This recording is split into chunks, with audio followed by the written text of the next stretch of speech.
I am Stuart, a 32-year-old software engineer from Boston. For 8 years, Amanda and I built what I thought was the perfect relationship. We met in college, fell deeply in love, and I finally proposed on a beautiful mountain summit last year. She said yes, and we spent months planning our dream wedding. Then out of nowhere, she told me she needed a break to tour Europe with her college friends before getting married. Something felt off about her request, but I tried to be understanding. I had no idea what I was about to discover.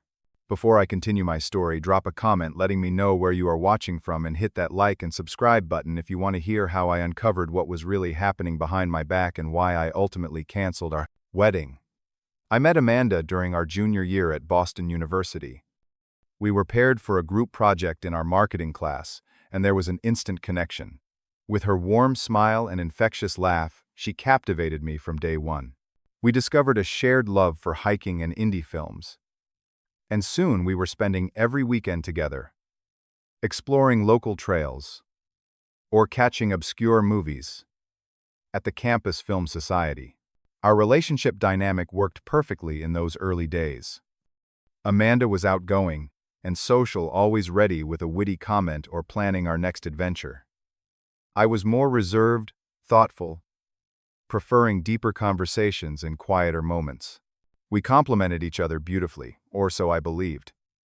She pulled me out of my comfort zone, and I gave her a stable foundation when she needed grounding. My family embraced Amanda immediately. My mother especially took to her, often inviting her over for Sunday dinners and teaching her old family recipes. They would spend hours in the kitchen laughing and talking while my dad and I watched football. Mom would later tell me, "Her smile lights up the room. Stuart, you found a good one." Those words would replay in my mind during the darkest days to come. After graduation, we moved into a cozy apartment in Cambridge. I landed a promising position at a tech startup that quickly turned into a successful career path.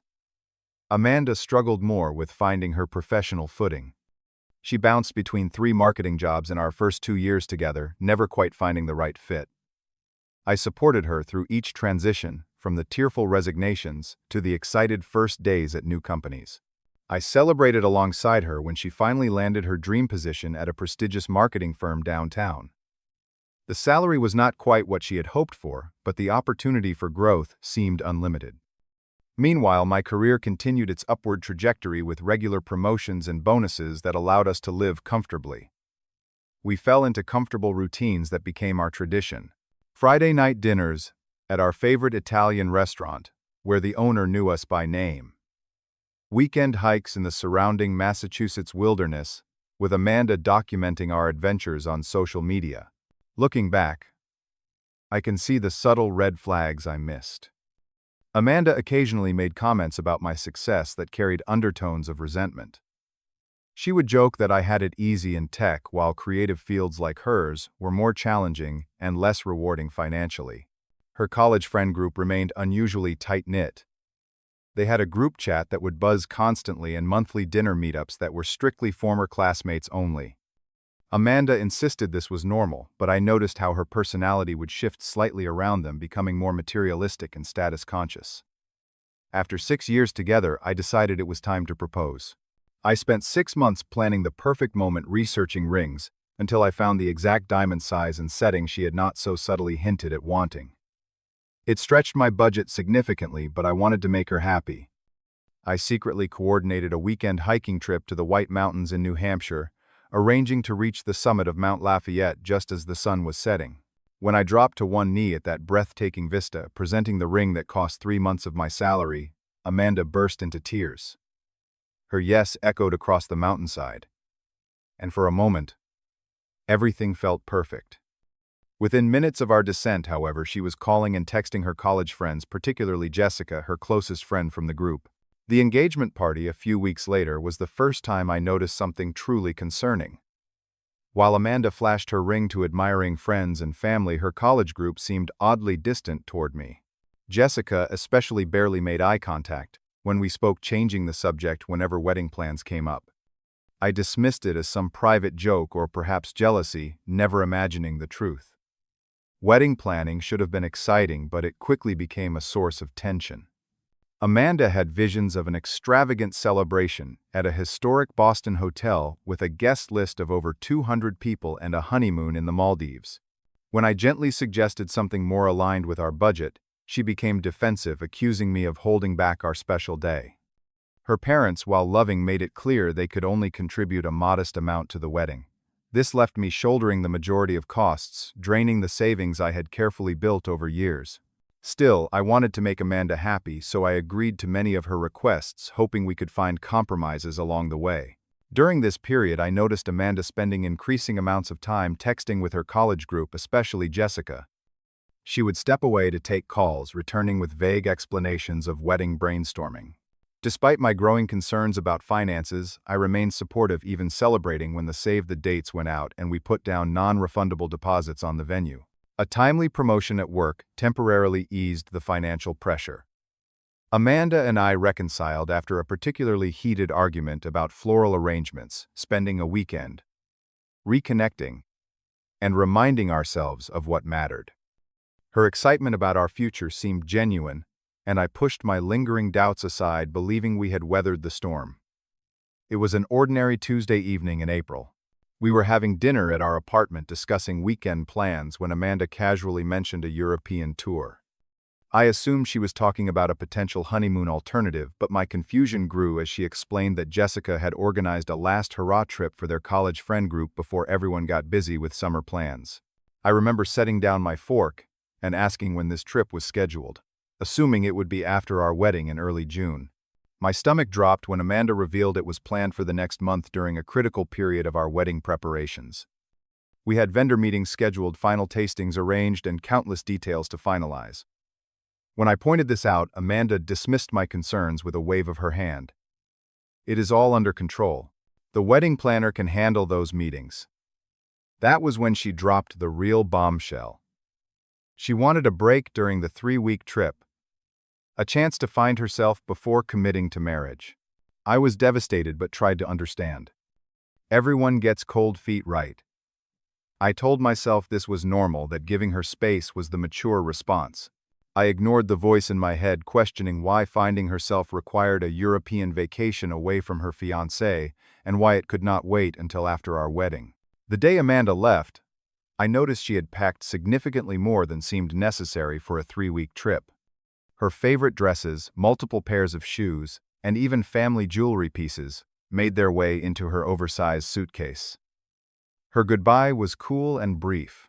She promised limited contact, explaining that she needed to truly experience the break without daily check-ins. That first week alone in our apartment was one of the loneliest of my life. I threw myself into work, staying late at the office to avoid returning to the empty rooms that once buzzed with our shared energy.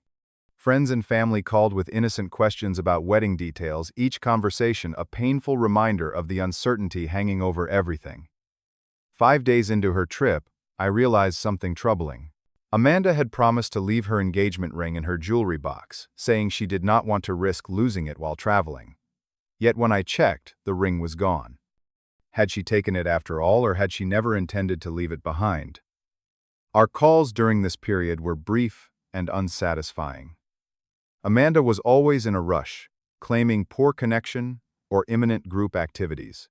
Her voice lacked warmth and she deflected questions about her experiences or the friends she was traveling with. My anxiety grew with each passing day, manifesting in sleepless nights and a gnawing feeling that something was very wrong.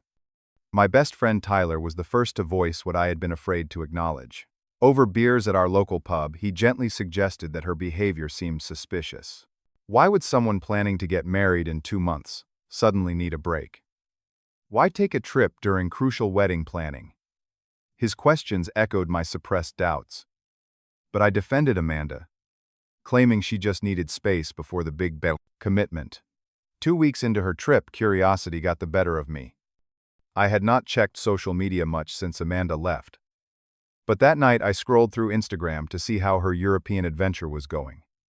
What I found shook me to my core. There was Amanda in romantic settings across Paris, London, and Rome, but strangely no group photos. Not a single image showed Jessica or any of the other college friends who were supposedly on this trip. More disturbing was a comment on one of her London photos from someone named James. "Great seeing you again. Last night was incredible." His profile revealed he was Jessica's cousin who lived in London. Further investigation showed Amanda tagged at intimate restaurants with captions like, "Just the two of us enjoying the sunset" or "Perfect evening with perfect company." Her responses to my messages grew increasingly infrequent. When I asked directly about the group activities, she would send vague replies or change the subject. Tyler and other friends were now openly urging me to confront the obvious truth, but I still held on to hope that there was a reasonable explanation. The revelation came in the most unexpected way. It was 3 in the morning when my phone rang displaying Amanda's number. Half asleep, I answered to hear her laughing, speaking in the affectionate tone I had missed. "James, stop it. I need to check the train schedule for tomorrow." "Where are we going next, Venice or Florence?" There was a horrified gasp when she realized she was talking to me, not James. I could hear muffled conversation in the background, then silence. Amanda came back on the line with a trembling voice, claiming the group had temporarily split up and she was traveling with Jessica and her cousin as guides for a few days. I remained calm, asking simple questions that exposed more contradictions in her story. If Jessica was there, could I speak with her? What cities had the group visited so far? Where were they staying in Paris? With each question, Amanda's explanations became more convoluted until finally she broke. "Yes, I am with James in Paris. We have been seeing each other for months. Jessica helped us plan this trip.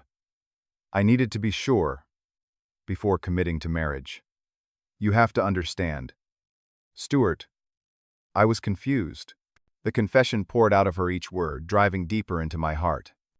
I ended the call without argument, sitting in our apartment as dawn broke, feeling strangely calm in the face of complete betrayal.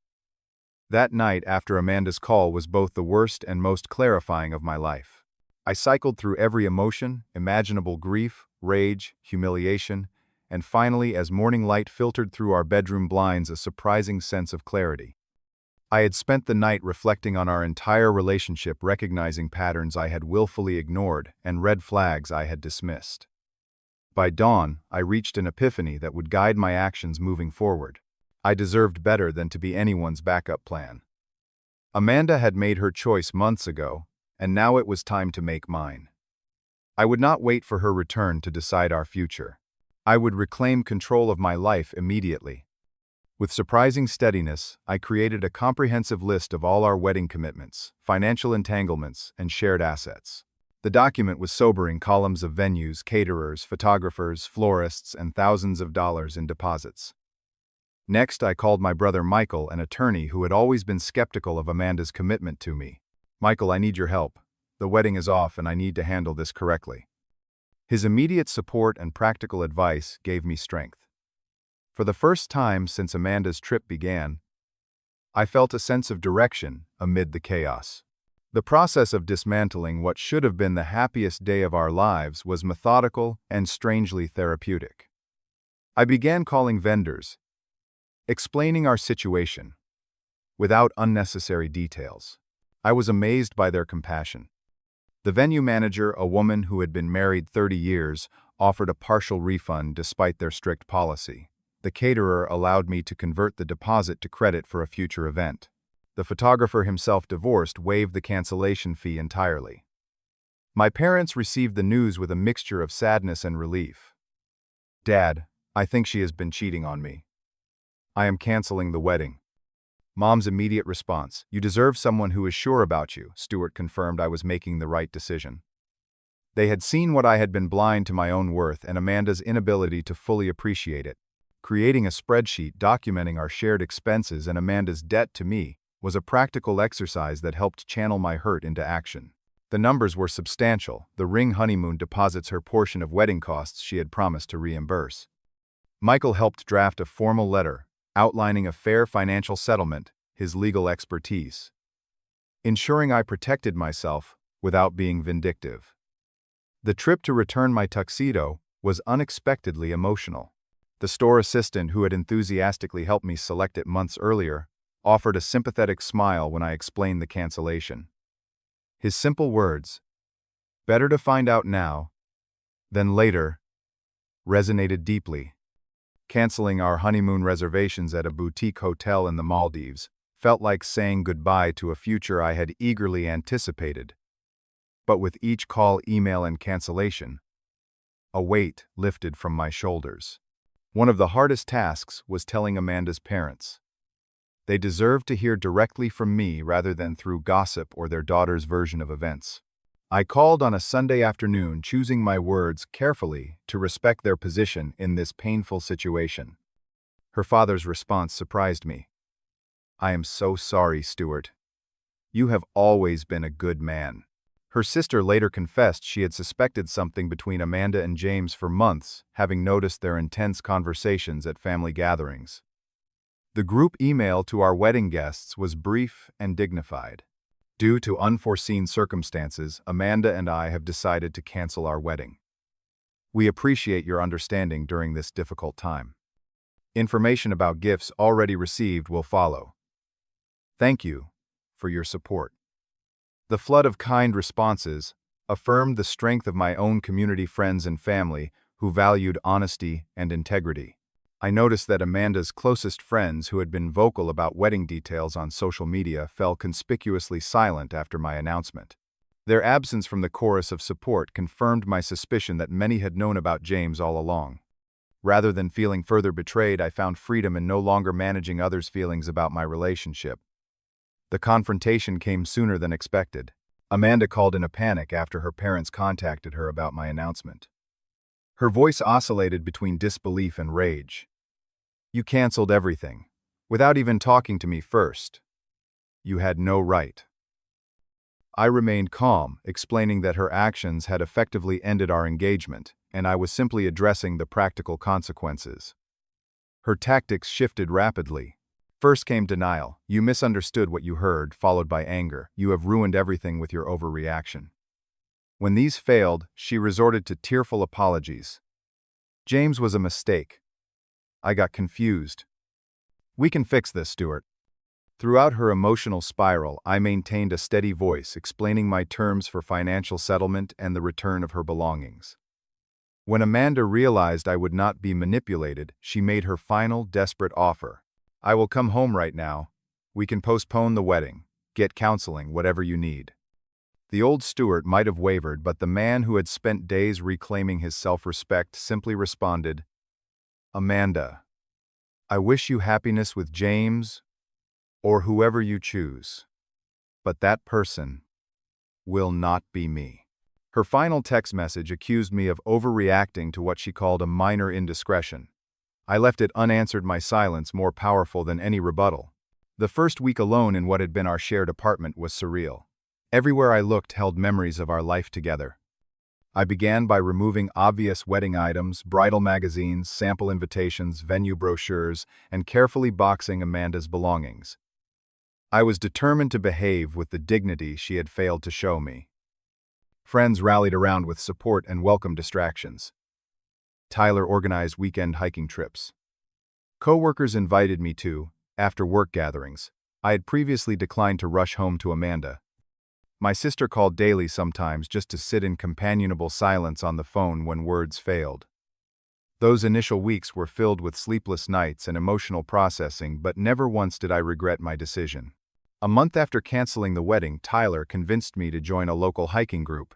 During our first excursion, a fellow hiker made a joke about relationships being like mountain trails. Sometimes you have to backtrack to find the right path. It startled a genuine laugh from me, the first since discovering Amanda's betrayal. That moment of unexpected joy convinced me healing was possible. The decision to move to a new apartment came naturally. Too many spaces in our shared home had become contaminated with memories. Signing a lease solely in my name brought an unexpected sense of freedom. The modest one-bedroom in a different neighborhood became a symbol of my fresh start, a space unmarked by betrayal. 3 months after the cancellation, I began therapy. Weekly sessions helped me recognize patterns in our relationship. I had normalized the imbalanced financial contributions, her dismissal of my concerns, my willingness to compromise core values, to keep peace. My therapist helped me see that the issue was not just Amanda's infidelity, but the foundation of inequality our relationship had been built upon. I reconnected with hobbies. Amanda had subtly discouraged my interest in photography, weekend, camping trips, even my collection of vinyl records that she had deemed a waste of money and space. Each reclaimed interest restored pieces of myself I had willingly set aside for her happiness. Friendships that had been neglected during my relationship flourished again. My college roommate and I resumed our tradition of monthly poker nights. I reconnected with cousins whose events I had missed because they conflicted with Amanda's plans. My world, which had narrowed to accommodate her preferences, expanded once again. Amanda made several attempts to reconnect after her European adventure ended. There were texts expressing regret, emails detailing how James had ultimately disappointed her, even flowers delivered to my office, with cards pleading for conversation. I maintained firm boundaries, responding politely, but briefly, never offering the emotional engagement she sought. My new apartment slowly became a haven, decorated only with items that held meaning for me. Photography I had taken during solo hikes lined the walls. Books I had always wanted to read filled the shelves. For the first time in years, every element of my living space reflected my own tastes and values. 6 months after the breakup, I realized I had gone an entire day without thinking about Amanda, a milestone that felt like crossing a finish line I had not known I was running toward. 8 months post-cancellation, news reached me through mutual friends that Amanda and James's relationship had ended badly. Apparently, his charm had faded once the excitement of forbidden romance was replaced by everyday reality. Within days, Amanda renewed her efforts to reconcile, suggesting we meet for closure. Against my friend's advice, I agreed to coffee at a neutral location. Seeing her across the table stirred nothing beyond mild sympathy. The woman who had once been the center of my universe now seemed like a character from a movie I had seen long ago. Her carefully rehearsed speech about growth and second chances washed over me without effect. When she finished, I simply said, "I wish you well, Amanda, but we want different things." The firm kindness in my voice surprised us both. As I walked away, I realized I had finally achieved what had once seemed impossible: complete emotional freedom from the relationship that had defined 8 years of my life. Weeks later, I unexpectedly ran into Jessica at a local coffee shop. To my surprise, she approached my table with evident discomfort. "I am so sorry for my part in what happened," she blurted out. "I should have told you what I knew." Her apology seemed genuine, though it came far too late to matter. From her, I learned that Amanda was now telling a revised version of our breakup, casting herself as the victim of my inflexibility. Rather than feeling angry, I found peace in letting others believe whatever narrative they needed.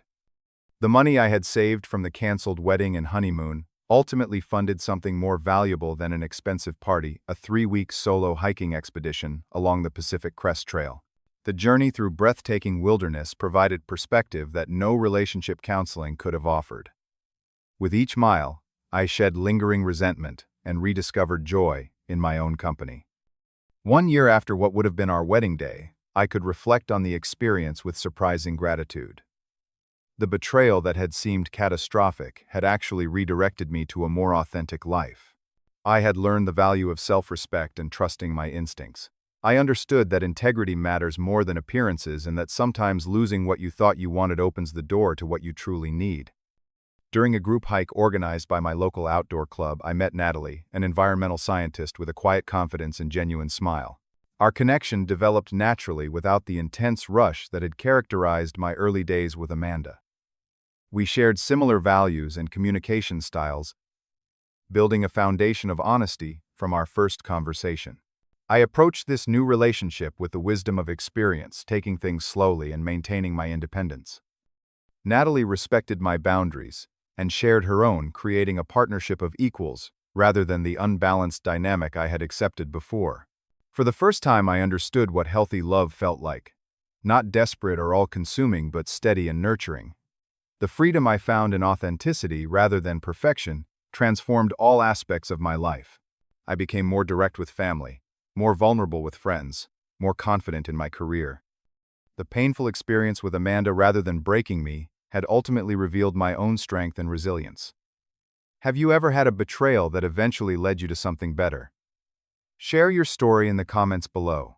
If this experience resonated with you, please like this video and subscribe to hear more stories about finding strength through difficult times.